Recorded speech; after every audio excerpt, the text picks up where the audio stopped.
Miq të Piskut, ju përshëndesim. Ja ku takohemi sërish në takimin ton të përjavshëm me Aleksin në Pisk System. Jeni të shumë dhe ju falenderoj shumë që na ndiqni dhe ju vlerësoj maksimalisht për pyetjet dhe temat që na parashtroni, ku disa prej tyre do të jenë dhe pjesë të këtij bashkëbisedimi që do të kemi sot me Aleksin. Aleks, të falenderoj shumë që gjen kohën her pas here dhe je pjesë e Piskut dhe tashmë të miqve tanë të kanalit Pisk me këtë se çka bëjmë këtu. Kam për kënaqësi sa herë që më ftoni, edhe njerëzit që na ndjekin, besoj se ofrojmë diçka të vyer këtu nga ato që themi, që diskutojmë. Tek ka fundit ky është qëllimi, që të bëjmë të bëhet ajo hapja, kemi thënë. Patjetër. Ajo është që ne të japim dorën njëri tjetrit, të kontribuojmë për njëri tjetrin dhe pse jo të ndihmojmë njëri tjetrin kur ka momente ose raste kur ne ndoshta jemi në atë përgjumjen, se normalisht njerëz jemi dhe ne, na kapet dhe ajo ose le të themi në atë përhumbjen. Por të tërheqim njëri tjetrin, t'i themi, ta zgjojmë dhe t'i themi që kjo nuk duhet apo kjo duhet, por ai sa ne e gjykojmë dhe e shohim. Po përveç se këto përgjumjen e bëjnë ata me mënyra të ndryshme, me ato që na tregojnë sidomos nga televizori, që na japin direktiva si duhet menduar, si duhet ecur. Kemi dhe këto spërkati që na bëjnë gati për ditë. Ja sot për shembull. Spërkati, po. Sa është data sot që ta dinë?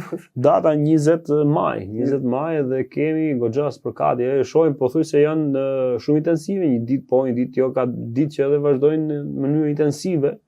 Por sot kemi parë në një përmas pak më të madhe, më të lartë dhe madje një pjesë e miqve të mi në rrjetet sociale kanë parë që kanë reaguar.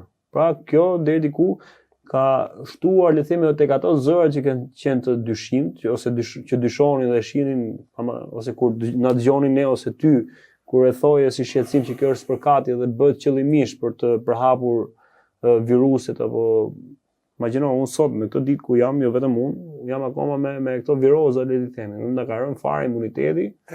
Kjo vjen edhe ta shton atë gjë. Ta shton atë gjë, po. Gati një muaj që vazhdoi me zot ngjyrë, me djegje fyti, me shumë simptoma të tjera. Ora sa po zgjohesh, vjen gjumë prapë. Vjen gjumë prapë, e vërtetë është. Nuk del dot, e ndjehesh i kputur, dhimbje koke, dëm i syt.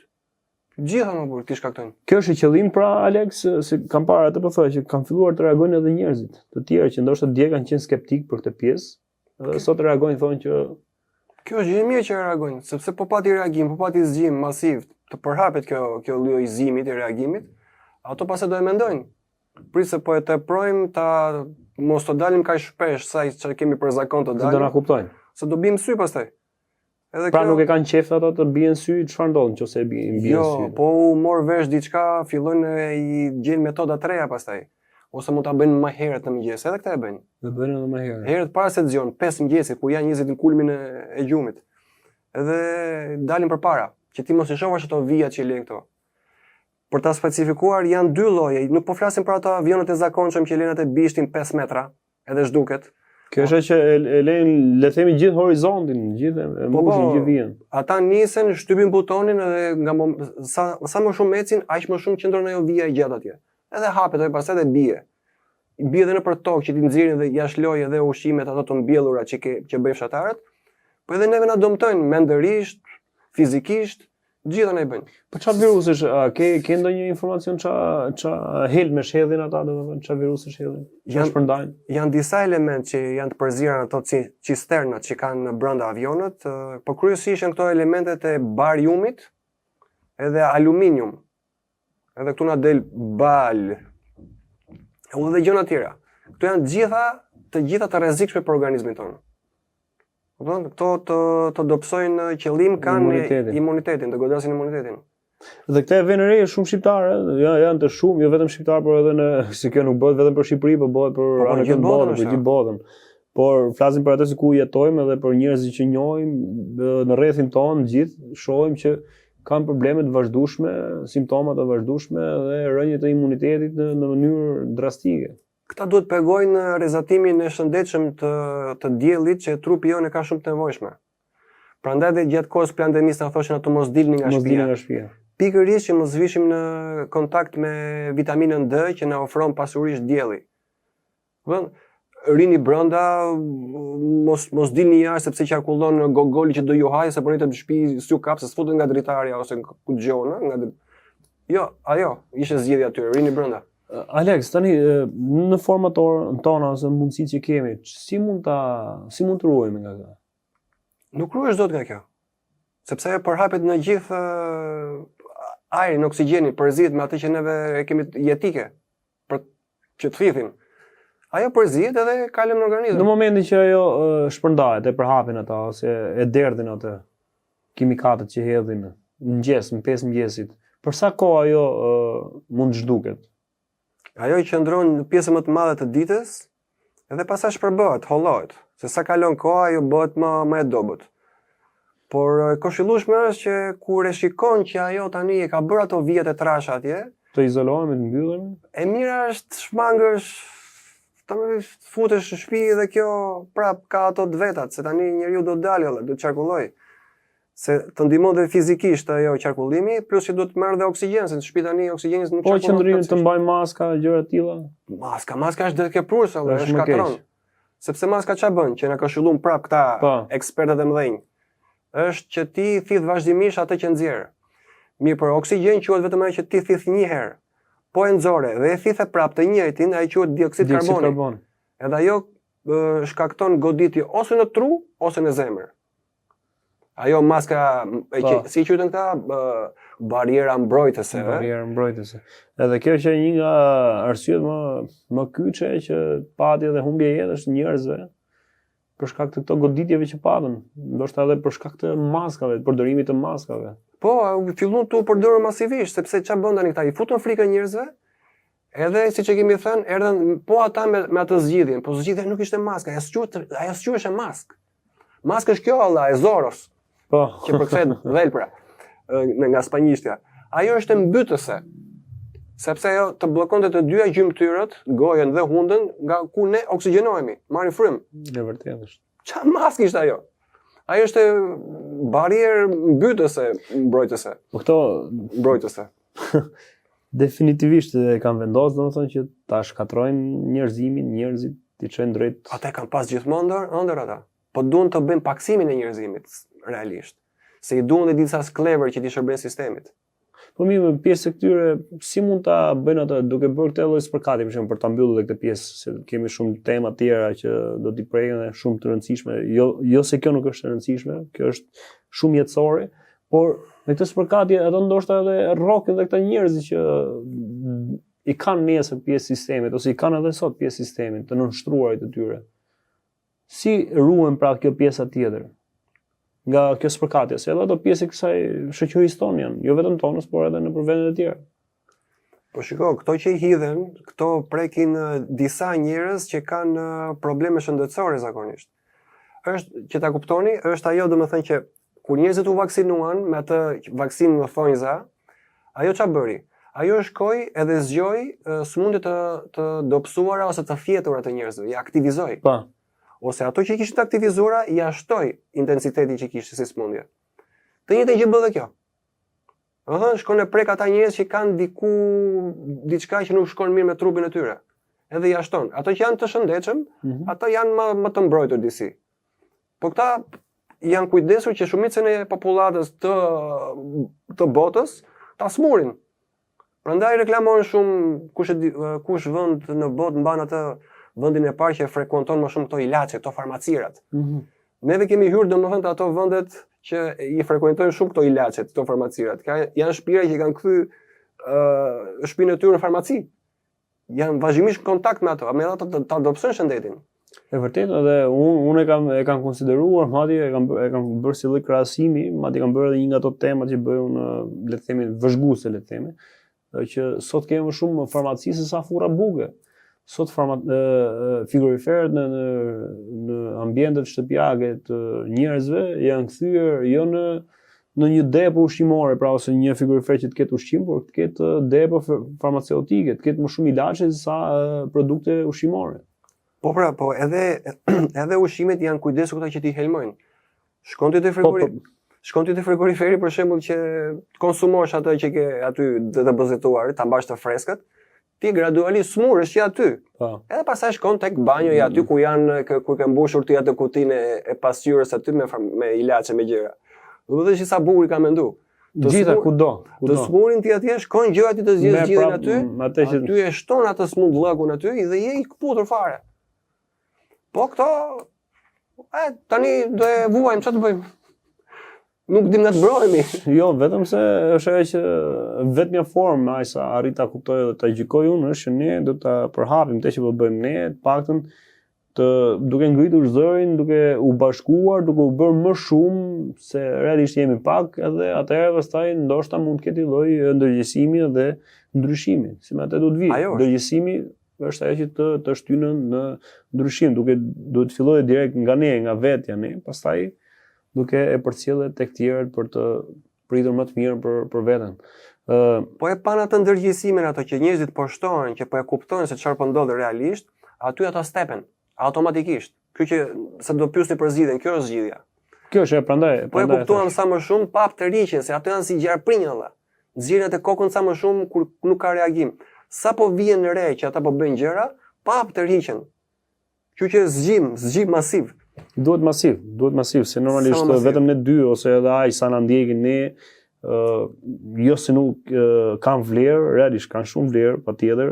Edhe ne i vlerësojmë, ne nuk është se kemi asnjë lloj interesi, duke filluar që nga unë edhe tek Aleksi, jemi të hapur për gjithë ju, kushdo, nëse ka një Aleks të dytë, ka një Altin të dytë, jeni të mirëpritur dhe bujëm, hajde të jemi në të mirën e gjithë secilit për njëri tjetrin, të jemi për njëri tjetrin. Sa më morën nga goja, njëri tjetrin kemi. Për ne po tham, e kemi thënë disa herë, ndoshta jemi bërë edhe si të bezdisshëm për jemi vetëm, po u bashkuam, bëjmë vërtet fuqinë. E ka thënë ai, valla, heroi kombit. Ka thënë i modhi. Jo ky molli që është sot, se këtë fatkeqësisht në atë pikë me ardh sot kemi bërë më të madh te sot se sa atë që sado që të përpiqet të ngjajë me ato mjekat me ato gjonat si Gjergj Kastrioti nuk ka ato dy të harroje. Po kjo është ajo fatkeqësia ku jemi sot, ku jetojmë sot, që kemi arritur një pikë që të bëjmë të madh ose të bëjmë të mëdhenj disa heronj që realisht nuk janë heronj sot, ta njerëz. Ai e mbrojti këtë vend, kurse ky na ka ekspozuar ndaj shumë rreziqeve kundra këtij vendi. Madje për ta lidhur tani që të kalojmë edhe këtë temë tjetër me Samidin që para disa ditësh po zhvillohej në Tiranë, ku ishte bërë direkt pas Skënderbeut, dhe Skënderbeun e kishin lënë jashtë, domethënë ishte bërë gjithë ajo kupola aty, gjithë ajo ai ambienti ndërtesa çau e ke parasysh që është bërë aty në qendër. Nuk u përdor, nuk u shfrytëzua ajo që u bë. Jo, shfrytëzua, se aty u bën ato mbledhje takimet. A nuk u bë aty te opera që ishte tapeti blu aty me i kuqe dhe blu? U kthye opera e gjithë ajo aty. E gjithë ajo aty u kthye një skenë kështu madhështore për të pritur ata të e çfarë ishin ata që u pritën këtu? Tani më dil pak e Samidi se Skënderbeu u bëra thjesht lidhjen nga heroi i kombit që këta i kishin lënë jashtë dhe ky e la heroi në kombit e la jashtë aty, në Skënderbeun jashtë dhe ata i futin brenda tek ajo godina e ndërtuar posaçërisht për këta 47 krerët e botës që i priti aty domethënë. Krerët, kokat. Zyrtarisht njihen se të tillë, se janë marioneta janë. Koqet e vendeve të botës. Krerët janë ata që s'dalin televizor, që nuk vinë aty, që i priste ky që vishin një nga një me makina që parkoshin aty dhe i përcillte ky.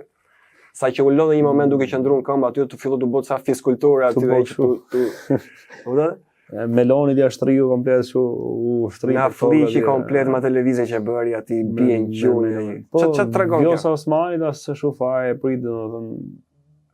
Se presidentin e Kosovës, presidentin po shqiptar, domethënë as jo me atë ka fiksimin ai. Se bëri hapin fare dhe madje qëndrim shumë kështu, stoik i Ramës, pa lëviz fare që pikun, pa bërë asnjë lloj gjesti, le të themi, edhe pa e pasur gjë thjesht përderisa po të vjen një femër përpara. Po çfarë ato gjëra se na turprojmë valla era dytë që po e bën këtë gjë. Ai ka për të bërë herë tjera sa i hetë vetë rasti. Tani si e ke parë këtë Samidin? Si 4.5 milionë euro vetëm ky Samidi. 4.5 milionë më bër. Ato lek dolën nga taksat tona sigurisht. Se nuk u paguajtu nga ata. Çdo gjë gjetën gati ata. Edhe ndërkohë që ato mund të ishin përdorur shumë mirë për diçka që do ishte në dobin të këtij vendi, u bë për të organizuar ajo pritja e tyre. Pritja e atyre, kush janë tani këta? Këta janë ata u mblodhen aty për të diskutuar se si të fuqizojnë Ukrainën për të shkuar që të gricet me ariun, për ta zgjuar, ta ngacmojnë. Për të zgjeruar akoma, për ta çuar akoma një hap më lart, le të themi luftën. Për ta agravuar më shumë, po. Për të shtyr provokimet ndaj një superfuqie sot që nuk i le vërdis askujt ta zgjojë atë ariun atje. Madje edhe Amerika vetë nuk bën ndonjë gjë. Imagjino. Po. Edhe po e bëjnë këta pinxhat e liderat e marionetat që vinë aty, që të gjithë janë me prapaskena të çuditshme, njëri më shumë se tjetri. Madje doli edhe një video me këtë Macronin aty që ishte diku i mbledhur në një zyrë me disa delegacione tuaja, edhe nuk kishte vënë re që kishte atë qeskën e kokainës atje sipër në tavolinë, edhe vetëm kur u përmend në një moment edhe tha prit se janë para kamerave dhe e kapi kështu e futi poshtë bryli këtu e mçefi. Që e tradhoi fare si lëvizje domethënë. Po më mos ta kishe bërë, ta kishe lënë natyrshëm, do dukesh sigurisht që diçka niseshte. Po, kishe dhe i facoletë mbledhur kështu, bër shuk. Ai pape mbuloi kështu edhe sepse sapo i kishe kaluar një snif, aty një thithme. Këta edhe ai ishte i fundit që u prit. U konsiderua si qershia mbi tort ai Macroni atje. Ëndërti, të gjithë ata që u mblodhen atje janë ata që po shtyn tani. U mblodhen jo për të zgjidhur çështje këtu, po, me gjithë ato lekë që u derdhën nga taksat tona, 4.5 milionë euro, por si të gjejmë mënyra të provokojmë nëpërmjet Ukrainës një superfuqi që është Rusia. Çmenduri totale, absolute, që një buton po të shtype ajo atje, mund të fshi gjysmën e botës punë minutash. Shime çfarë po kryen tani këta. Edhe kush këta? Me një von der Leyen atje, që nuk është e zgjedhur fare, po është e vendosur, e mbjellur. E se sa raste korrupsioni, gjëra që ka von der Leyen, është në bashkëpunim me Burlajn atje dhe burrin e vet që patën fitime kolosale nga shitja e vaks helmeve që morën qaf njerëzit. Kupton, të gjitha këta kanë një background, një parapaskenë, domethënë të frikshme. Nuk di nga ti kapësh, do qelbesh. Edhe këta u pritën me një madhështi atje, një nga një, ta kishin ekskluzive ata pritjen, edhe u mblodhen aty me ja fut një botë të tërë. Se po shkaktojnë, po provokojnë seriozisht luftën e tretë. Aja do bëhet, është e bashkëmangshme që do bëhet. Po jemi duke parë se si po e shtyn, si po na çon drejt asaj. Pse kjo që ndodhi pra ky takimi i këtij summitit pra këtu në Shqipëri, në Tiranë, është le të themi një hap për të shkuar sa më shpejt ose sa më afër luftës së tretë botërore? Po, jemi dëshmitar se si po e shtyn drejt asaj. Pra deri diku edhe Shqipëria është një kontributor në luftën e tretë botërore? Fatjesisht dhe më vjen shumë keq për këtë. Një vend kaq i vogël, kaq i vojtur, merr pjesë domethënë në një krim mbar botror. Po këtë për të organizuar këtë summitin që ndodhi këtu në Tiranë, e ka kërkuar vetë Rama apo e kanë vendosur këta të tjerët për ta bërë? Çfarë kërkon Rama burrë? Ai është thjesht zëdhënës, zbatues i planeve. Çfarë i thon, del aty bën rolin e kryeministrit edhe ndërtohet një show, një spektakël teatral. Po pse mendon ti se kanë zgjedhur Tiranën në Shqipërinë ata? Cila është arsyeja sipas teje? Se po ta shohësh në mënyrën si është prezantuar në media, konsiderohet si diçka shumë madhështore për Shqipërinë. I kanë dhënë shumë vlerësim këtij lloj aktiviteti. Po ashtu duhet, gjithmonë kështu funksionon domethënë. Duhet i japin çik ngjyrë që të krijohet ajo vëmendja e madhe domethënë si çapo ndodh këtu, edhe neve jemi tashmë. Ore mos kena hyrë në Europë neve dhe nuk e dim. Se neve domethënë bashkëpunim shumë me ata. Çfarë duan ata bëjnë neve këtu? Kjo ka vite që ndodh kjo gjë, ja, ky bashkëpunimi vijnë ata bëjnë çfarë duan këtu, e përdorin Shqipërinë, e shkelin, e kanë kthyer si tapet tyrin, kupton? Fshin këmbët, kputucët, shumë gjëra të tjera që vijnë tu si pecet e kanë e përdorin, e hedhin. Si pecet, si koshplerash. Koshplerash, por të Europës. Na pranuar në Europë nuk na pranojnë, por ata e përdorin, bëjnë çfarë duan me Shqipërinë, me ne. Po. Edhe ne shqiptarë nuk ndjehemi, nuk flasim, nuk jemi mikpritës. Pra e tha dhe Shqipëria dhe është vend i mikut dhe i Zotit, si di këtë shprehje dhe i përdor shumë kryeministri jon. Ai luan ka qef, ai është nona propagandës. Ai është tipi që ta kthen, ta bën të zezën, ta bën të bardhë. I del bësh një debat, një diçka, Sa po e shikon që ti ke mbështetur me shpallën në mur, e kalon personale, shiko sepse ku e ke bler atë iPhone-in thoshte. Sa ka kushtuar, me çfarë lekësh e bleve. Tjetri i tha ma dhuron. Ai do të që pastaj ta kthen, ta devijon. Gjithmonë është një ngjalje vërtet, një ngjalje gjatë 2 metra. Tani ai po e përdor këtë vend, ku dëgjon, si ta them. Ka rënë dakord me këta të mëdhenj në thonjza, sa është unë e paraqesin si të mëdhenj. Për t'i dhënë shtysë, edhe më vjen keq që ky po merr pjesë në një diçka kaq serioze më burr. Po na vën rrezik si vend. Sepse ajo superfuqia që quhet Rusi, po na pa që po bëjmë vërtet kërcënim. Një gjysmë raket na ka dhënë, na fshin komplet. Ai po luan me zjarrin më burr. Lëret i bëjnë ato lëret ata andej. Pse ngataron dhe Shqipërinë? Aq më tepër që s'jemi në BE. Ndoshta nuk jemi në letra. Po për sa i përket agjendave de facto po nga ana nuk jemi de jure, po jemi de facto. Po edhe është kthyer vërtet ajo peceta që the në kosh plerash, sepse tani ndoshta nga që ai i ranë në gjunjë asaj, sepse ti ke doje ti, po. Kanë rënë në një lloj dakordësie që të sjellë ata që i quhen emigrant, po s'janë emigrant, janë kriminala që rëndojnë me krime të rënda.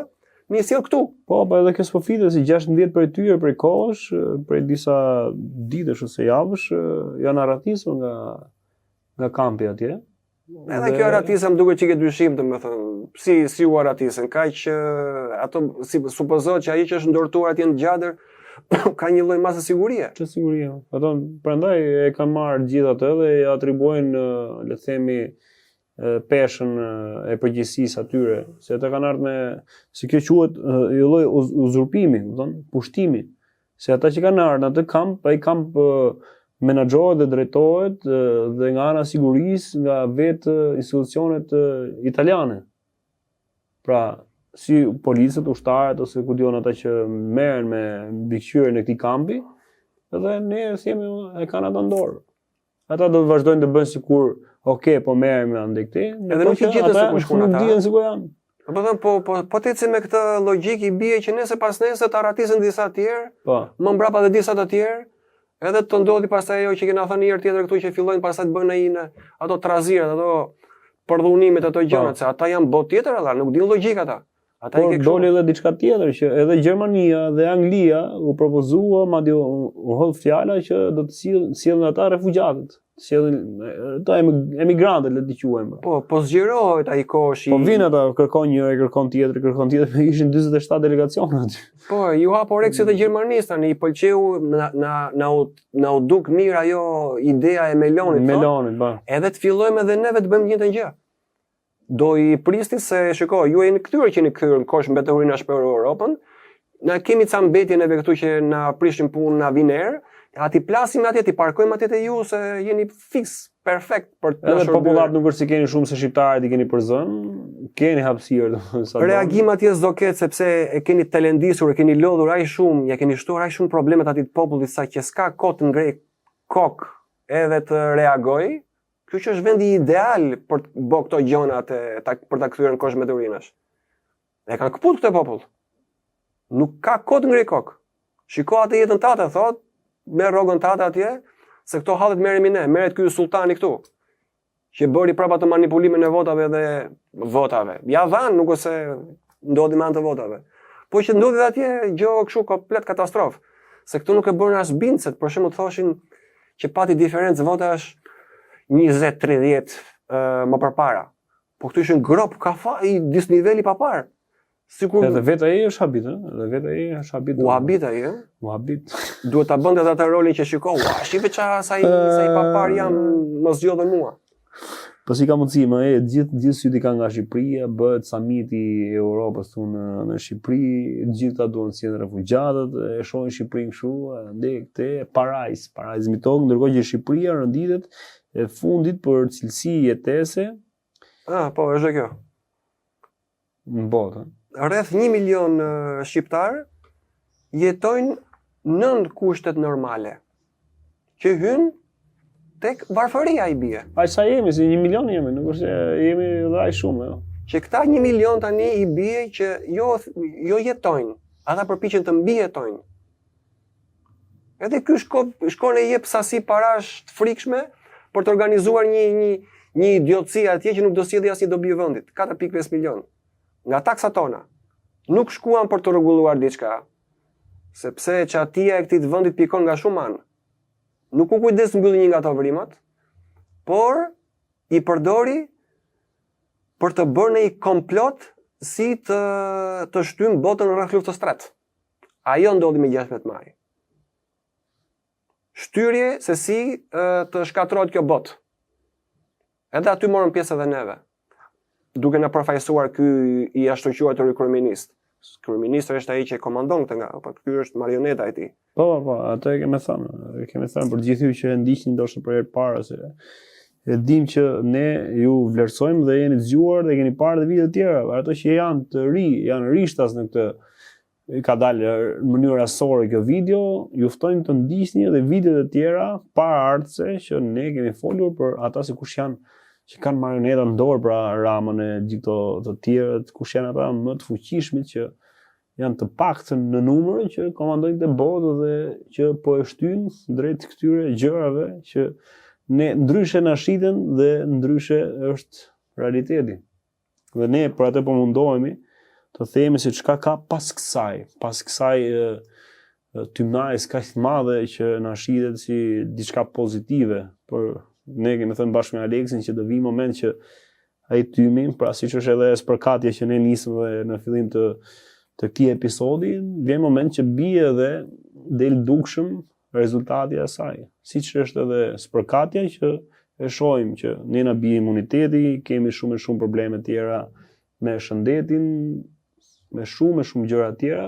Ky është edhe rasti për sa i përket tymnajës që po bëjnë me gjërat e tjera, që ne shohim që përshkallëzohet lufta, përshkallëzohen gjëra tjera, hapet një front tjetër lufte dhe vetëm krijohen probleme në botë për të vetën arsye që këto të fuqizohen dhe ta shohin gjithmonë botën në mënyrë të çrregullt dhe në përplasje. Po pse intereson kjo, Aleks?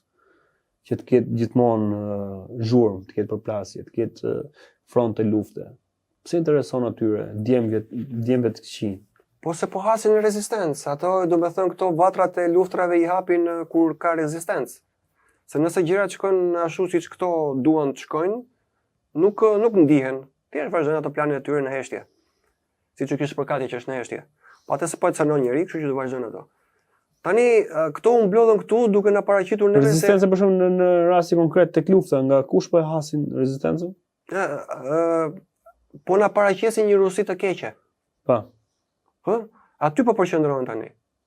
Ajo është e keqja, kurse këto marioneta, këto kukullat e hebreo-sionistave që u mblodhen sot, që u mblodhen me 16 maj atje, na janë ata të mirët, ata paqedashësit, ata paqebërësit.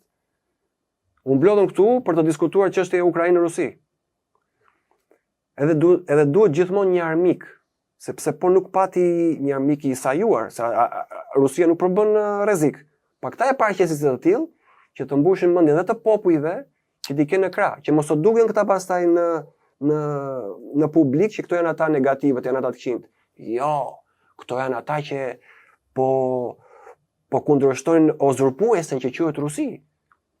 Apo i duhet një ashtu, sepse po spati duhet ketë reagimi i tyre pas se zot kishte vlerë. Edhe thonë ajo është e keqja, neve jemi të mirët, edhe duam që t'i bëjmë asajt, sepse po shkelën të drejtat e Ukrainës, si plas fare për të drejtat e Ukrainës, sa i vend po shkretëtohet atje, po imigrojnë dhe kush e di sa kanë humbur jetën atje, po shisin ai që si të mirë. Po çdo gjë është për të luajtur me opinionin publik, se duan të kenë dhe popujt me vete këta. Siç e pam këtë gjë dhe në Eurovisionin ndodhi kjo pjesa që u përpoqën që të kishin popujt, se aty ishin gjithë vëmendjet e njerëz e kombeve, aty ishin të përqendruara. Edhe njerëzit kanë filluar të kuptojnë edhe lojrat që bëhen aty. Shumë ka pasur reagime që thonë që jo vetëm në këtë rast, por ndër vite, këto vite fundit paktën, njerëzit kanë filluar ta kuptojnë se çfarë lloj propagande politike ndiqet dhe vazhdimisht gjithandaj Eurovisioni. Si ti dritoj njerëzit si do duke Eurovisioni, si e pe. Cili është ai komenti yt për sa përket këtij festivalit? Po e stisur më si gjithmonë. Ai është diçka do të thënë që u shqen disa ide të caktuara. Është pastër një vegël, një mjet i propagandës. kësaj radhe u përqendruar tek ishte Izraeli epiqendra. Ka vide që duan ta ngrejnë gjithmonë. Po. Kalun 2 rryma propaganda atje. Njëra që quhet art washing, që duan çesin domethënë nëpërmjet artit duan të mbulojnë disa gjëra që të shplajnë le themi dhe pjesën tjetër. Një lloj shplarje të asaj që sepse ka kaluar ideja, edhe është e vërtet, që Izraeli po bën masakër, qeverisja, jo populli. Po kalon po bën terror, po bën makabritet dhe genocid. Genocid fiks, ajo është fjala. Është duke shuajtur një vend të tërë atje më burr. Edhe tani vjen Eurovisioni tani për ta korrigjuar këtë ide. Po si mundet, se është edhe diçka tjetër që e kanë has shumë dhe e kanë kap, kanë reaguar dhe shumë njerëz dhe jap shumë drejtë, është shumë e drejtë konstatimi i tyre. Si mundet? Rusin për shembull e kanë nxjerrë jashtë nga Eurovisioni. Po është e keqja pra. Po. Është e keqja. Izraeli që po ndodh një njëjtë gjë. Le ta quajmë për shembull sikur Rusia, pa e marrim me qenë, sikur Rusia është ajo që ka cënuar Ukrainën, po e bombardon, po e godet, po krijon genocid. Le ta quajmë, po e marrim me qenë. Po. Servirin. Siç po na servirin këto dhe kanë lënë jashtë për shkak se Eurovisioni nuk suporton, nuk mbështet pra uzurpuesin, dhunuesin, dhunën e tjerë, pra është një festival ndërkombëtar që mbështet artin, është unitet, pra ka bashkësi, pra blidhen gjithë të shtetet, është pro të mirës, le ta quajmë, pra siç e shesin ta. Edhe kanë lënë Rusinë kanë lënë një anë për shkak se etj. Është ai armiku i botës. Po Izraeli, që e thotë gjithë bota, që e thon njerëzit paktën, po flasim në rast popullate, njerëzish, thonë që Izraeli është ajo që përshkakton genocidin në Palestinë. Po pra, ata që kanë sy në balle... Izraelin shkojnë në zonën të dytën, mori vendin e dytë. Vendin e dytë. Jo, shiko, ata dëshin të jepshin vendin e parë. Vendin e parë. Po do ja bënte më mu se ç'bëri mu me vendin e dytë. Do binte më shumë sty, do stënonte. Edhe bën sikur. Dhe ata nuk e duan këtë normalisht, që të bëj kaq mu fare. Po, mos ja bënte shumë bëm. Tani aty. Pra, ç'është kjo me dy standarde? Që këtu kuptohet gjëja. Po edhe që këtu mund ta kuptosh kollaj. Edhe njerëzit e kanë ngritur si shqetësim, pra ka pas shumë reagim. Si mundet me Rusinë kanë lënë jashtë, pse s'kan bërë po të njëjtën gjë edhe me Izraelin? Ndërkohë që aty kaloi domethënë që shiko, Izraeli nuk na qen ka ai i keqit realisht që ka kaluar në opinionin publik të mbar botës. Pati vlerësim, u votua, sepse bëheshin vota botrore, njerëzit votonin online. Edhe siç ndodhi, edhe aty pati manipulim votash. Aty ka manipulim, pra janë çështje interesash, gjërash. Se mund bëri në vite, më fal, se po të ndërpres. Do thjesht si lloj paranteze për ta lidhur me aktualitetin e sotëm, ndoshta edhe të shoqërisë edhe kudo nëpër vende ndryshme, ka s'është ajo ideja që fillon disa duke analizuar dhe votat për shembull. Unë nuk është se ndoqja të jemi i pastër edhe me ju, por thjesht po flas në mënyrë, le të themi, si e shoh si koncept, pa hyrë në detaje, jo këngë e bukur etj. Nuk e hy fare kësaj se nuk mund shkoj dot në nivel të jem kritik arti, apo thjesht mënyra se si ndodhin gjërat, që filluan duke thënë që jo, po ky shteti ja dha atij shtetit se ky është kështu, ande Italia, tjetra, Gjermania, këta pse s'ja dhan këtij, ka interes tu, ka interes atje. Normalisht në këtë gjë e shohim edhe nëpër hierarki pak më të ulët, le të themi edhe në Shqipëri për shembull. Edhe në konvent, për shembull në konventin tonë me këtë që ndodhi kjo me zgjedhjet. Po njëjta gjë ndodh që dikush ngren kartonin për shkak se një ministër ose deputet aty do të kalojë një ligj që ka një interes tim me një oligark. Normalisht interesi është pra po ne atë siç ka ndodhur në Eurovision, pra mënyra se si është votuar dhe kush ka votuar për të mbështetur, për të dhënë. Pra ne këtë shohim edhe në për bordero të tjera, jo vetëm konvente shqiptare, kudo. Por edhe në drejtori të ndryshme në Shqipëri, për shembull, për institucione të ndryshme. Ndoshta edhe në për burokracia të tjera pak më të vogla, edhe në pjesën e shoqërisë, le të themi. Qoftë edhe në administrimin edhe një pallati ose një kompleksi, ne shohim pra se si ndahet, qoftë edhe gjykat, për shembull, se si ndahet gjykata. Kush nga ato gjyqtarë që të ngrej kartoni për të mbështetur X gjyqtarë, le të them, ose në shumë fusha të jetës ne shohim atë. Pra ne nuk lidhemi me atë se çka është parimi dhe vërteta. Lidhemi në mënyrë, le të themi, interesash, lëpirje dhe shumë element tjerë që nuk janë të anës njerëzore dhe të vërtetës dhe drejtës. Po të drejtën e votës e ke. ato na thonë që shkoni votoni, keni të drejtë vote, gjëra, nuk na përfshin dhe neve ajo loja e tyre vote. Pra, kjo është një lojë që ne e shohim kudo, prandaj ç'a ndon në rang të ngushtë, siç e përmendet tjetër pjesën e pallatit, ndodh dhe në rang të gjerë. Bravo, kjo është ajo që do të thoya. Kjo është ajo do të thoya që madje kishin ata njerëz që janë vetë pjesë e kësaj loje dhe thonë kështu e kanë bërë aty ke Eurovisioni, kështu kanë votuar atje, ndërkohë që vetë ai mund të jetë zgjedhur në të njëjtën mënyrë si me manipulime me gjëra dhe të thonë pastaj që vetë votuat. Pra se e lidha këtë për të qenë edhe më i kuptueshëm edhe për tjerë, madje ka pasur reagime nga politikanët për shembull, në rastin konkret për Eurovisionin që aty kishte kështu se ata ja dhanë atij si KRR. Ndërkohë që vetë ai politikani në të formë ka ardhur ose është zgjedhur deputet ose është bërë ministër ose është bërë dikush në këtë pozicion. Po ideja që mbizotron është që u zgjodh me vot. U zgjodh nga ju, nga njerëzit e lirë. Po, ajo është se si shitet pra, pra ishit ju që votuat. Ishit ju që edhe kjo vota online që votuan dhe këta emigrantët atje nga jashtë, që është komplet me të futme, se të vi votat atë në mënyrë kështu ty me digjitale, me online. Rast flagrant do me thënë që ndodhi me këtë punën e votimit në Eurovision atje. Votoni njerëz nga Norvegjia tani, edhe rasti konkret që pash, që kishe bërë screenshot disa atje, e i pash në internet, kishin votuar për Kroacin. Edhe përgjigja nga poshtë ishte faleminderit që morët pjesë në votim dhe që votuat Izraelin. Mund të votoni dhe 20 herë, keni të drejtë të votoni dhe 20 herë të tjera. Në shoj, ku do që të votoj ti, do shkoni te Izraeli. Edhe ditë statistika që pas kanë bë mu, domethënë gjithë nga gjitha anët që skema që pas ka dalë shplar komplet. Pislik i gjallë bursie si ta nxjeshin domethënë faqe bardhë. Si pas ka rëshkitur kështu ky pislik këtyre. Normalisht. Po gjithmonë, sado që ta mbulosh atë jashitin me çat dushti do i vi era burr. Do i dali domethënë nuk. Dali, vendosi sa pllaka dushti, sa gjethet dushti, do i vi era. Këtyreve i del era vazhdimisht. Kush i kapi, i kapi. Pa ato do të kapin turmën kryesore që nuk janë skeptik, nuk mendojnë, e marrin shablon si ti serviret.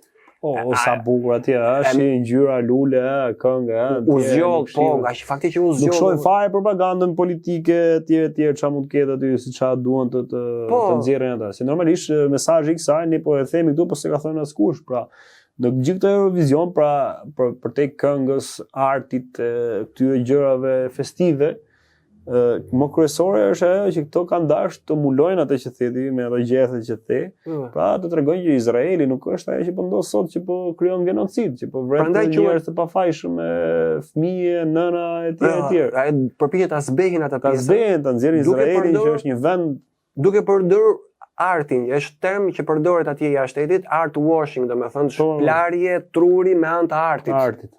Se washing shplarje, larje. Edhe aty ti krijohet ato ide, domethënë që shiko, u votua, u shit arti, janë vërtet artistë. E votuat vetë. Është artist apo? Votuan njerëzit vetë. Shikoj se çfarë artistë është Izraeli, domethënë këto janë koti fare që sikur po i vrasin se tek e fundit fakti që po i bëjnë këto lloj artistash si Izraeli, ka të drejtë, se një artist nuk e bën diçka pa të drejtë.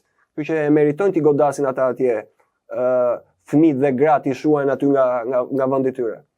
U përdor propaganda e art washing. Dhe propaganda e dytë që u përdor në Eurovision ishte ajo që quhet pink washing. Pink është roza e përkthyer që simbolizon ngjyrën e atyreve dylberistave, LGBTQRSP. Se ishte një prezantues atje. Çdo vit e kanë këtë. Po, do kalojnë në një kështu, në një trans aty mrena, në një burr ose në një gru që ka mjekër, ose në një burr që e pe atë prezantuesin unë e pash në Facebook. E kishte nxjerr njëri. Tha ai aty, kishte vendosur edhe ca pend këtu nga mrapa, dukeshte si krasi, si fazani ishte aty ai. Edhe u kthy mrapa ai, i kishte dal bytha shiqare më valla, burr. Edhe po tregon të sumë dhe ai, si femrat. Si këto, domethënë, që duan like nëpër TikTok. Ashtu kishte dal ai. Është e frikshme më burr. Ata e shohin shumë njerëz. Ata e shohin fëmijë. Në vërtetë është. Çfarë po kalon tani? Si e theti në mënyrë domethënë që e kuptoj edhe arsyeën se si pse. Është qesharake, po është për të qarë realisht se po përpiqen të kalojnë gjëra të frikshme më burr. Të sheshojnë ty ato barierat e logjikës, ato barierat e traditës, gjërave që qëndrojnë. Ato duan me i shemb. Në një spektakël që shikohet mbar botërisht. Dela i Laskuriqi atje, i Lakuriqi natës i ditës aty, dhe bëri atë sken. Që ti ta shohësh atë marrësh model, të marrësh ide. Kështu përparohet, kështu ecet. Mi që po na shikon, kemi vëmendjen këtu të përqendruar, kalon një byll zbathur aty. Burr ai tani, që shiko, kalojmë në fazë tjetër, se femrave ja shplam atë trurin e kemi filluar t'ja mbushim mendin që si të zhvishen edhe të çesin. Pra kjo nuk do të thotë që ne jemi dakord edhe për femrat, pra. Jo në asnjë mënyrë. Por tani ka kaluar nivel tjetër, femrat i kanë ata. Po. Femrat i kanë, po tani kanë filluar me meshkuj. Kaluan në nivel tjetër që dhe burrat ti bëjnë si femrat tani të fillojnë të tregojnë përbanicat. Kupton? Është brenda asaj agendës LGBT QRS, queer e këto gjëra, duan me masakru të gjitha, valla, më sheshu. Ajo është një bombë atomike mendore atje që u zhvillua. Çdo vit. Në emër të artit, sebepi është spektakli dhe shife, po marrin pjesë vendet, kemi unitet, gjithë to broçkullat që ne shesim si vlera, po aty kalojnë gjëra të shkataruese më valla. Si të sheshojnë ato që ne deri dje quhen me vlera. Që edhe burri mund të bëhet si gru më burr. E thanë herën e kaluar që duan të sheshojnë këtë punën e gjinive. Bafometi i masonëve, këtu është femër ka gjoks, këtu ka kom cjapi, përzierje. Të shuhet gjinia, ndarja, rregullat, kufit. Këtë po e bëjmë me Eurovisionin, me shumë festivale, me shumë aktivitete tjera kulturore, artistike, por ata janë Lojrat olimpike, po që kanë futur skandale atje. E vërtetë. Edhe hyrja dhe mbyllja ishte me skandale blasfemira kundra Zotit, se ashtu e nisën. Po edhe në Hollywood. Me darka mistike. Edhe në Hollywood, po të shohësh shumë nga aktorët e Hollywoodit, pastaj e ke që tërllum atje.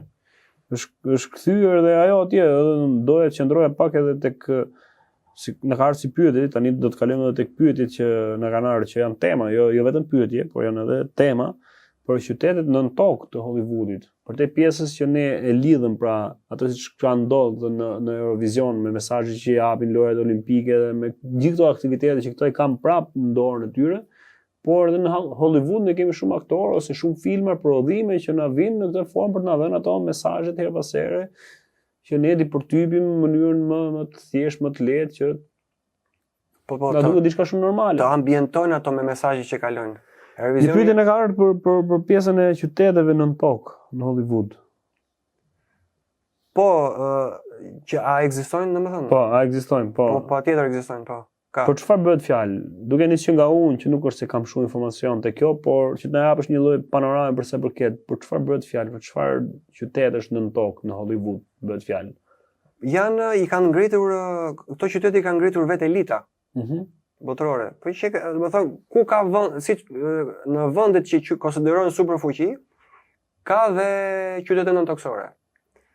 Ka në Amerikë, gjithandaj jo vetëm në Hollywood.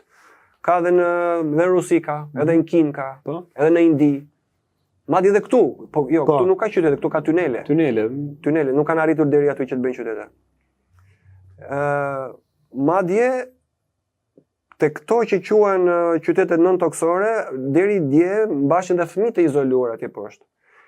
Që i bëri çliroi Trumpin në një moment, se do të bëjë atë pjesën e mirë ai, pavarësisht se ka dhe pjesën e keqe të gjërave. I çliroi të herë apo në herën e parë kur ishin pushtet? Që herën e parë, po pati dhe një aksion të dytë mas kësaj, se kur erdhi qeveria Trump, ai qeveria Biden aty fillon prapë të përqendru fëmijët aty. Po Bidenin t'i shprehim mbështetje, solidarizohemi edhe me atë si ka ishte me kancer.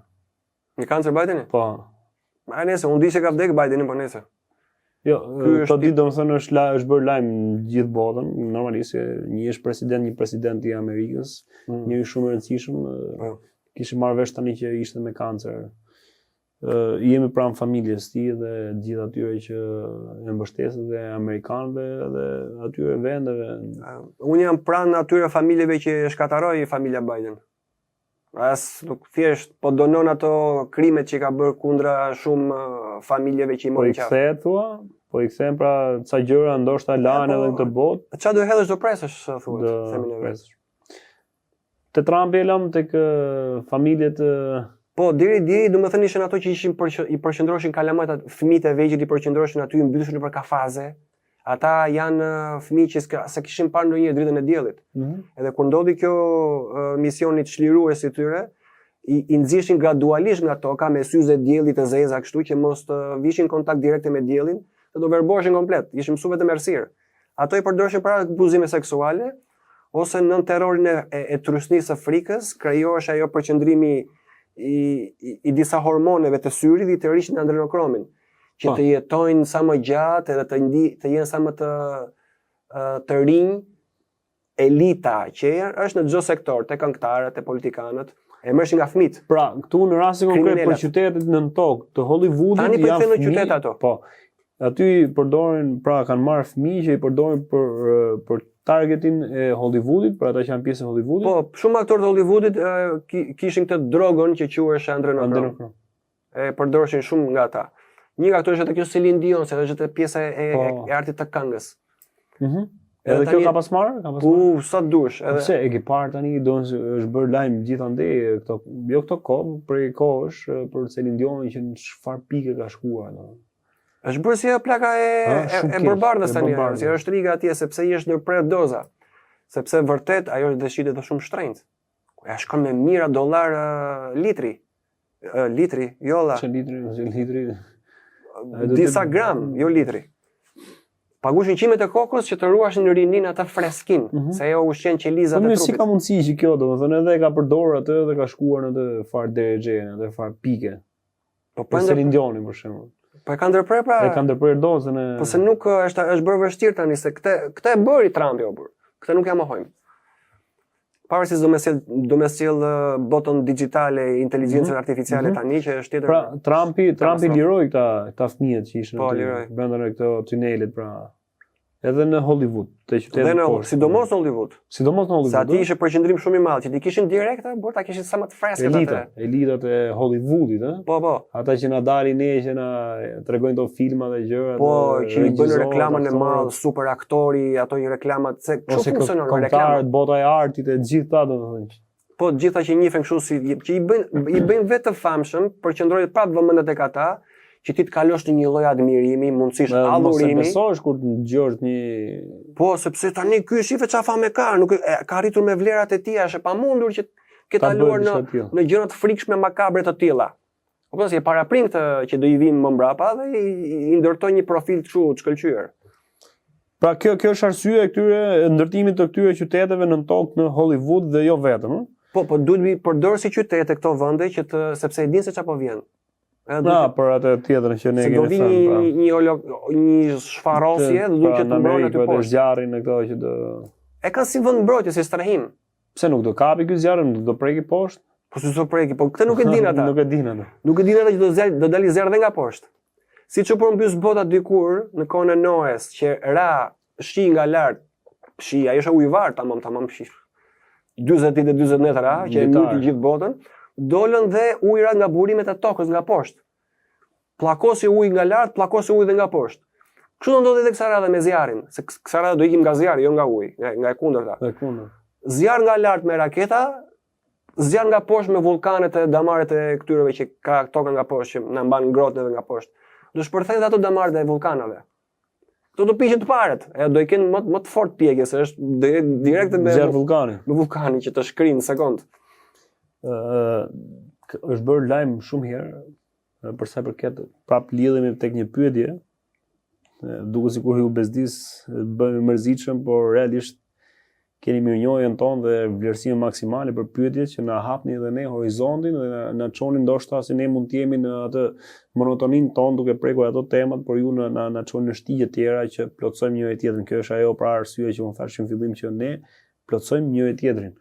Është bërë shumë herë lajm për shumë ngjarje botërore që sa e ka ndodhur diçka direkt pas ngjarjes është thënë që e kanë parashikuar Simpson. Familja Simpson. Për parashikimet e kësaj familje. Pra, a është dorë po e këtyre? Unë te poshtoj unë si pyetje këtë pjesën që a është dorë po e këtyre vetë për të na e treguar, për të na e bërë pak më të pranueshme nëpërmjet këtyre filmave vizatimor që do të ndodhte kjo gjëja apo si e sheh? Ka kaluar ajo idea që parashikimi i Simpsonit. Nuk është parashikimi i Simpsonit, ajo është paralajmërim. Paralajmërim, para njoftim. Ose edhe para caktim. Para caktim. Po jo se po e parashikon ajo se aty kukullat janë po kalojnë profecira gjëra. Ajo është plani, agenda e djemve të këqinj që e kalojnë deri në një farë doze nëpërmjet kësaj të familjes Simpson. Që është shumë i njohur atje, ka kush e di sa sezone ka, po ti ndjekësh. Janë mbi 30 sezone. Edhe vetëm i shikon ti aty. Aty kalojnë mesazhe ata. Për të bërë një demonstrim fuqie, realisht. Që këtë që neve po ju japim këtu, do e bëjmë, do e arrisim. Aty është parashikuar vdekja e Trumpit, është parashikuar vdekja e Putinit, si që ndodhi edhe me Kobe Bryant dhe u realizua, edhe kur ndodhi ajo përplasja e Antifës të presidenca e parë e Trumpit, që po kundërshtonte qeverinë, këto grupet antiqeveritare, që vdiq ai Zezaku atje, po që ishte i tyre dhe ai, madje ishte edhe pornostar. Edhe e nxorën aty sikur shiko, kjo është e parashikuar. Nga policët e bardh që thoshte kam nevojë për oksigjen, thoshte ai, oksigjen thoshte, edhe u bë kështu si parulla ajo, oksigjen dilshin ato me parulla atje tu kundërshtu qeverinë. Po nuk janë parashikime këto. Këto thjesht po do të tregojnë se çka kemi ndërmend të bëjmë. Edhe arrin deri diku. Po mirë, bravo, te kjo doja të dilet. Pra, gjithë ato siç kanë thënë aty ose parashikuar për Trumpin dhe Putinin për shembull, e shohim që nuk ka ndodhur akoma.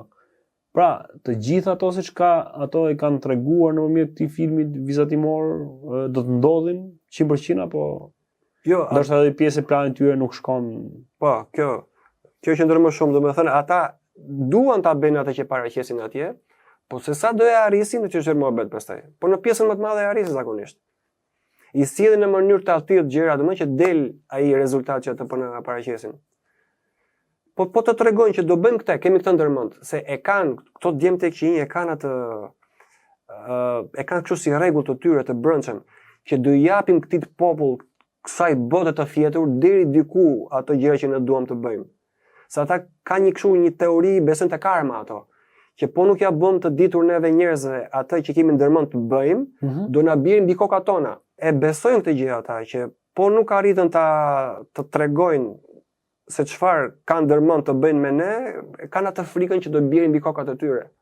Edhe e heqin domethënë këtë gjë ata. E largojnë nga vetja, pra ne i dalim borxhi duke thënë që ja, ne ju tham, ju s'na morët parasysh, kështu që po ne jemi në rregull, ju se kapët, deri diku shërben dhe ajo pjesa që del cako atje të dielave në televizor që tregon gjëra kështu. Ai pa e ditur, i shërben kësaj pjese si sapo thash. Domethënë e bën të ditur deri diku duke lejuar atë kanal aty që është kanal komplet satanist, që të tregoj disa gjëra që ti shërbej kësaj pjesës. Ja nëpërmjet atij neve po zbulojnë disa gjëra, kështu që neve hoqim e përgjegjësinë. Po nuk e besuat atë ju, puna juaj. Ne ju tham. Kjo nuk është se po shtu njerëz që ti besojnë, se ka dhe ca broçkulla që lëshon ai kur kalon me aliena, me këto dimensione dhe këto budalliqet. Që ngataron ca edhe gjëra pa përshtatshme fetare, pastaj që i përzien. Po deri diku e lejojnë, prandaj e lejojnë. E përdoret nëpërmjet këtij kanalit ajo emisioni i të dielës që del këtu gjithsa gjëra caktuara, jemi okay thotë. Ky është shërbim pa e kuptuar sa gjëje. Po mirë, po ne njerëzit për shembull, nuk kanë filluar ta kuptojnë të pjesë ke Simpson apo e shohin si më shumë kështu në formë argëtuese le të themi. Pra nuk e shohin të kontrastrim si pra sa ke parë ti le të themi. Jo duke u lidhur vetëm nga komendi që na ka ardhur si pyetje ne. Por në përgjithësi, le të themi edhe jashtë, a e shohin të siç e sheh ti që të kenë arritur ta kuptojnë që Simpson janë po dorë atyre djemve të këqij? Po varet sa e ka thelluar atë që ta kuptoj, që ta kapi fillin, se është punë kështu valla, po e kape. Duhet të kesh marrë vesh disa gjëra të tjera që ta bësh atë lidhjen. Se kupton dot direkt. Normalisht ai që na ka pyetur dhe ne, kam përshtypjen që edhe ai do të ketë qenë afër këtij mendimi që po thua ti. Ka një përqasje pak a Ka një shumë përqasje, që diskutojmë tani. Mendoj unë, për se nuk është se ka bërë si pyetje bosh. Ka pas një fije, le të themi, dyshimi, nëse do ta ndjeki si video, unë do i lutesha që ta komentojë, na e thot, pra e kishte si mendim, pra e konfirmoi atë që mendonte nga Aleksi, apo ka një le të themi mendim tjetër ose qasje tjetër për sa i përket këndvështrimit që ka për Simpson dhe parashikimin. Besoj se do ta ketë kuptuar që aty kalojnë mesazhet e djemve të këqij. Nuk është thjesht që a ka ndonjë tjetër për shembull përveç Simpson ose një lloj prodhimi ose krijimi tjetër që po bëjnë ta që na sjellin? Jam e dhjetra. Po pafund, po Hollywoodi mbaroi pjesën e parë të kjo gjë. I ke mesazhet tek mbreti unazave, i ke te Harry Potteri, i ke te Matrix. Aty vazhdimisht janë mesazhet e tyre. Trajtojnë magjin, trajtojnë të ardhmen, trajtojnë botën digjitale, trajtojnë luftën e tretë. Po du shfilloj me titull i filmash. I trajtojnë të dyja paralelisht. Edhe botën digjitale, plani A, edhe jetën si do jetë mbas luftës së tretë. Plani B. Që po se doli e parë, do dali e dyta. Se i kanë brenda planit dhe këtë. Është ajo The Book of Eli me Denzel Washington, aty trajton se si do jetë lufta mbas luftës së tretë, si do jetë bota mbas luftës së tretë. Aty e tregon që çdo gjë është bosh, është shkretëtuar edhe nuk ka para. Pse edhe Denzel si më futet kështu me nime kështu tani. Jo, ma ai thjesht luan rolin aty. Po mi luan rolin, po se ka dhe filma të bukura ai, Equalizer është i papam. Se është një nga aktorët që edhe më pëlqen. Është mazë Denzel Washington. Ka performancë të papame. Është shumë lart, duket edhe si njëri që prapë është sado aktori që mundohet të jetë në të rolin e tij, në personazhin e tjerë, tregon edhe nga ajo se çka ka në karakterin e tij të brumosur. Por aty thjesht luti rolin, domethënë. Është si rash edhe në atë grackën e asaj që thej pak më lart di. Se kanë bërë aq të madhe si person aty, edhe ti tani nuk mund të dyshosh që është pjesa e kësaj lojës së elitës. Nuk do ta besosh. Nuk do ta besosh, është ajo që thej pak më lart, pra nuk e dia e kapët si pika apo jo që Aleksi tha për sa i përket personazheve ose qoftë edhe Celine Dionit ose këtyre të Hollywoodit, aktor, artist, basketbollist, boksier, futbollist, të tjerë personazhe që ndoshta ne kemi lloj pëlqimi, i pëlqen pa kaluar nivele idhujtarie, se normalisht është gjë. Atë duan ata. Të risjellin idhujtarinë edhe sot, tek futbollistat, tek aktorët, tek këngëtarët. Neo-idhujtari që kjo, neopaganizëm. Dikur i falesh një statujave prej druri, prej guri, tani çfarë po bëjnë tani sistemi? Që të bëjë të madh te koka jote disa persona. Ke Messi për shembull, giganti, ke Celine Dioni që gjithë shkrihen kur dëgjon atë zërin e asaj kur këndon Titanicun. Edhe këto me radhë që ti të fillosh të vendosësh dhe afisha ta mbushësh dhomën tënde me ata, domethënë të vendosësh diçka tjetër, simbolin tënd fetar që ti beson, të vendosin këta, fytyrat, njerëzit, që tek e fundi si puna jote është ai. Ti kalon një idhujtari, kalon një lloj hynizimi tek ata. Deri diku kesh lloj pëlqimi, patjetër është e pranueshme. Po, vlerësimi po. Vlerësimi. Dakor, për atë që pëlqen siç po mos kalon. Është qartë, por unë doja e qartë. Jemi shumë dakord edhe këtu pajtohemi dhe uroj që edhe pjesa tjetër uroj që ta gjykojnë në këtë lloj forme, se normalisht është një nga gabimet më trashanike, më të forta, më të këqija, le të themi, nuk e di si mund ta quajmë, më të rënda. Po. Nëse kalon në nivel idhujtarie, pra. Po, idhujtari ndaj njeriu do. Po. Por po thoya këtë që të shem me të gjitha ajo ideja, dhe ti nëse për shembull ai do të ti ke një lidhje ose të pëlqen një X person ose ku diun. Edhe në politik ndodh kjo, idhujtari dhe në politik, me krerat që ky është ai që do sjellë ndryshimin, ky është ai zgjedhja më perfekte. Ky do e ndryshoj këtë vend. Ndodhe në politik. Kudo në gjë fush. Kjo është fatkeqësi tjetër, kjo. Kudo që ti jepesh ti të përpiqen të. Por këtë jam kundra fare herë për sa i përket pjesës politike, por këtë jam kështu, kur jam kundër për këtë për raste që ti mund të pëlqejë një aktor ose një futbollist, një këngëtar apo ku diun, fushave të ndryshme që ti nuk ke asnjë lloj interesi, thjesht ti argëtohesh nga ajo. Por kur kalon nivele politike, pastaj të kesh ill një politikan. Një lloj kudo ajo. Thjesht ai nuk e quajnë politikanë, ai quajnë artist. Kam përshtypjen, është shumë më i ulët, Janë kurthet e sistemit këto, është një pjesë e popullit që përqendrohet te politika. Do përpiqen të ta kthejnë në idhull atë që ti mendon se do sjellë ndryshimin. Nuk i përket politikës, i përket pjesës të futbollit. do përpiqet të të bëjnë një Messi, një Ronaldinho, do ta bëjnë kështu idhull. Po, e krijojnë edhe vetë nga hiçi. Po, E krijojnë. I përket fushës së muzikës, do të nxjerrë një Rihanna, do të nxjerrë një Madonna që ishte deri dje. Po. Se tani ka skadu. Nxjerrin prapa këto. Nxjerrin tjetër, ata kanë një sistemi për ty. E ta nxjerrin ti aty, e ti këtu, shkrihesh ti aty, i falesh pastaj s'ka. Në çdo sektor janë ata heronjt. Normalisht ne nuk do ta bëjmë kaq kështu, si jeta është edhe për këtë. Po me çik avash pa ka kaluar atë edhe të fillosh edhe ti falesh, edhe ta mush shpinën me fytyrën e atij që ky është idulli im. Nuk jo më kot çakollon kjo si fjalë. E kam idhullun atë, në adhuroj. Po, vërtet është, kjo e përdor shumë. Fjalë të frikshme, nuk ka adhurim. E admiroj, dakord, e vlerësoj, po jo adhuroj, adhurimi përket vetëm Zotit. Askujt tjetër. Është fjalë që ka super vlerë, është shumë e rëndë, ka shumë pesë si fjalë. Nuk të themo njeriu të adhuroj atë. Edhe po përpiqen ta kalojnë këtë term, se luajnë dhe me fjalët ata. Të ti ta ambientohesh. Vërtet është. Duhet bëjmë kujdes çfarë fjalësh na pasojnë na nxjerrin në qarkullim që ti përdorim në jetën tonë të përditshme. Kujdes me fjalët. Kanë fuqi fjalët. Krijojnë karakter, ndërtojnë opinion si fillim, e ti bësh një me atë dhe kalon vërtet pasën në adhurim.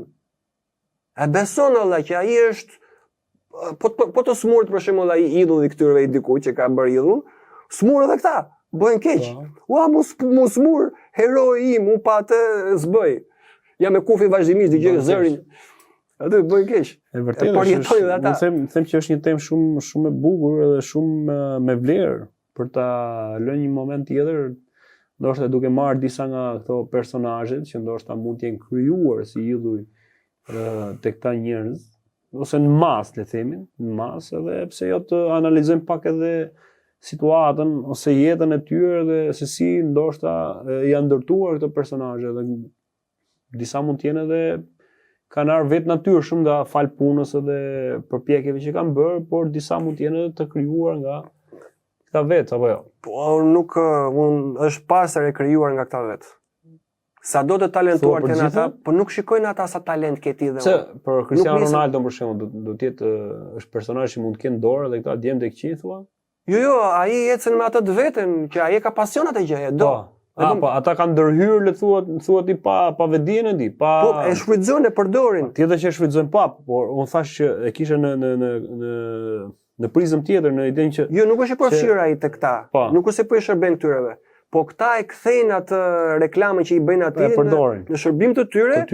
Që ti fiksojnë njerëzit. Po unë e kisha për personazhe këta veti kanë ndërtuar nga fillimi, le të themi. Po nuk patë për krajin e tyre, nuk bëhesh yll, nuk bëhesh superstar. Nuk bëhesh, ëh. Ja vendosin gishtin këta, ky na duhet, ky ka talent, atë talentin atij. Po është ajo që ne kemi thënë që ta shkojnë, i gjurmojnë, i kapin direkt, sillen pranë vetes ta njerëz. Siç kishte thënë vet Beckham i dikur, kishte thënë, unë nuk bëj për çefin tim, unë kam qef ta bëj këtë gjë, thotë. Unë pëlqej futbolli, alla, jam i përkushtuar që kam qenë i vogël. Unë se kuptoj këtë, pse kanë kaluar kaq në këto delire, këto shkrirje të mëdha, ky s'ka. Ishte çuditë ai vet. Po ta dëgjoj këtë muhabetin që po diskutojmë ne sot dhe kuptoj pse po e përdorën famën e tij dhe talentin e tij. E çojnë pak Beckhamin, çojnë pak te videon ta ndjekën edhe takimin e ditë tu në bashkëbisedim. Po të vjedhë me Viktorian tu. E ta shtrojmë. Alex, të falenderoj shumë, ishte goxha intensive me shumë informacion, biseda e sotme, kemi prek shumë tema, gjëra interesante që uroj që t'i ketë shërbyer gjithë atyre që na kanë ndjekur dhe pse jo të mbani shënime për të na pyetur. Po te kjo video na shkruani komentet tuaja, vlerësimet tuaja, sugjerimet, kritikat dhe këshillat, pse jo dhe propozimet tjera. Janë të gjitha të mirëpritura. Me kënaqësi do përgjigjemi aq sa njohuri zotrojmë. Patjetër. S'mund i dim të gjitha. Të falenderoj shumë. Gjithashtu të falenderoj dhe unë. Miq, ju përshëndesim deri në episodin tjetër. Mirupafshim.